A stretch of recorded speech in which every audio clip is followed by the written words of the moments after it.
Almost 1/3 of all people who claim Social Security do so at the age of 62.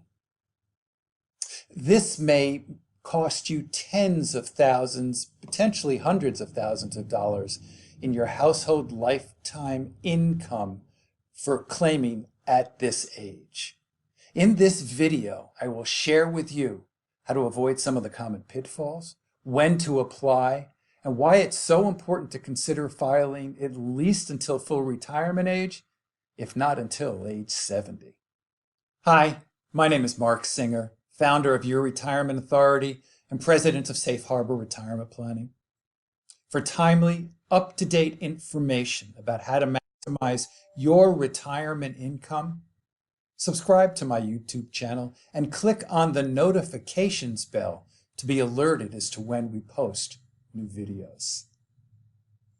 A recent study was published by United Income that indicated that Americans lose trillions claiming Social Security at the wrong time. Here were the conclusions of that study for claiming benefits at the wrong time. The study concluded that 96% of retirees choose the wrong year to tap into Social Security. The people are pretty much doing the opposite of what they should be doing. And that most people are better off waiting until 70 to claim, and 43% of adults actually are better off claiming before 70. So the conclusion was it's not necessarily age 70 that is the maximum. Depending upon your circumstance, it may be earlier, but I would submit to you that you will need to reframe how you think about age 62, that just because you can claim doesn't mean you should claim.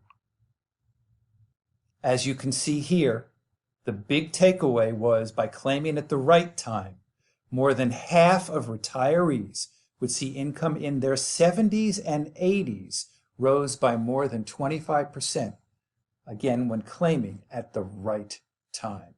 So let's go into this further. So let's take a look at the real value of Social Security, because many people just don't understand how important it is to their retirement income planning. So let's take a look at Social Security and the fact that you really cannot outlive the income offered by Social Security. Assuming a $2,000 monthly benefit today and a 2.6% cost of living increase, which is what the Social Security trustees are assuming looking forward.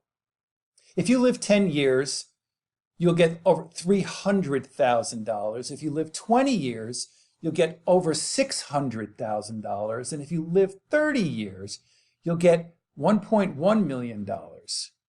But if you're married, you can add an extra 50% of this to the household income, because the spouse, even if, and we'll just call it she for lack of any purposes, it could be he, but let's say it is she, then we can add another 50% to this number. So if you look at the 30-year number, the household income could be upwards of $1.6 million. If it's 20 years, the household income could be upwards of $1 million. So the wrong decision here could cost you tens of thousands of dollars. Now, as you can see here in this slide, and I understand that once you're 62, you want to collect those checks, and you assume that if you collect them for a longer period of time, you're better off. Unfortunately, that's not the case. As you can see here, and this assumes a $2,800 primary insurance amount, which is the amount you would get at full retirement age. If you start collecting at age 62, and your PIA at full retirement age was $2,800, the benefit without cost of living would be reduced by 30%. It would go down to $1,960. I call this the penalty phase, because you're getting penalized for taking it early. Early is not a good thing here. Early is a negative. However, if you waited till, let's assume your full retirement age here in this scenario is 67, you get your full $2,800, and then assuming you get the inflation adjustments, your 1960 is moved up to over $3,100. And if you wait till age 70, it's over $4,200. Those are big numbers and big differences. So you really need to reframe and rethink that just because you can get your benefit at age 62, that you should. By the way, there are 567 different claiming strategies for Social Security. And if you're interested in more information, our next video, which is the restricted application, it's the spousal loophole that is still available so you could maximize your retirement income. If you're interested in that, you can click on the link below to learn more about it. So let's resume talking about age 62 filing and why you should really be thinking about that. So let's break through the number one myth that I believe people think about is, again, which is I'm 62, I want to collect the money now. I want to collect it for as long as possible. I want to get as many checks as I can. For some, this may be okay. And again, about 1/3 of you do claim at age 62 just because you can. So the question really becomes about break even, what we call the break even analysis. And we have 7 different calculators, and we've run these in many different ways for many different individuals. The reality is, and there's many different factors involved in whether there's a health situation or some financial situation that impacts it, but just assume, a normal health scenario, we're expecting to live to average life expectancies, that if you took your benefits at age 62 versus your full retirement age, 66 or 67, all you have to do is live for another 13 to 15 years. So if you took it at 62, for instance, your break-even point may be somewhere in the vicinity of 75, 76. So in other words, if you live longer than being just 76 or 77 years old, you would have been better off to have taken it at full retirement age. It works the same way versus waiting till you're age 70.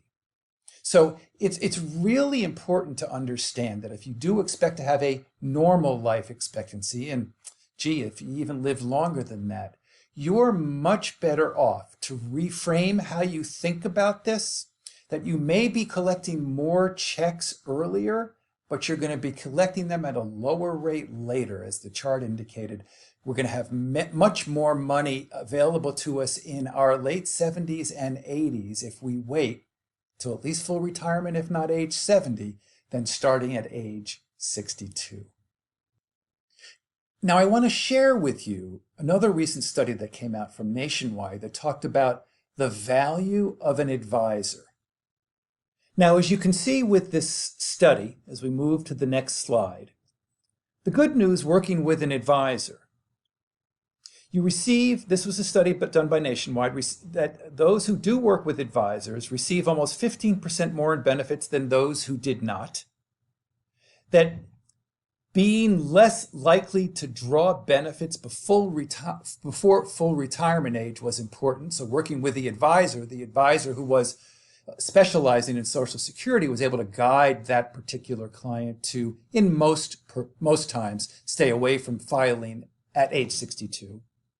And also it was indicated that the client was more able to do the things they wanted to in retirement. The study showed 90% of those said they could versus 56. The bottom line was 76% of pre-retirees would switch advisors if not advised on Social Security. So I would just recommend to you that if you are working with an advisor, ask the question whether or not they specialize in it, how long they've been specializing in it, what their resources are, what their calculators are. And if they're still just more in the investment business than the planning business, it may be an opportunity to go out and interview other advisors, because this decision about Social Security is so important, and planning really is the crux of it all.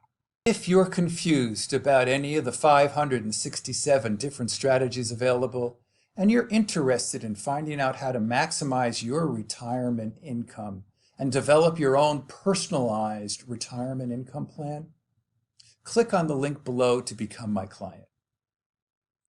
Thank you very much for watching. If you liked this, tell your friends.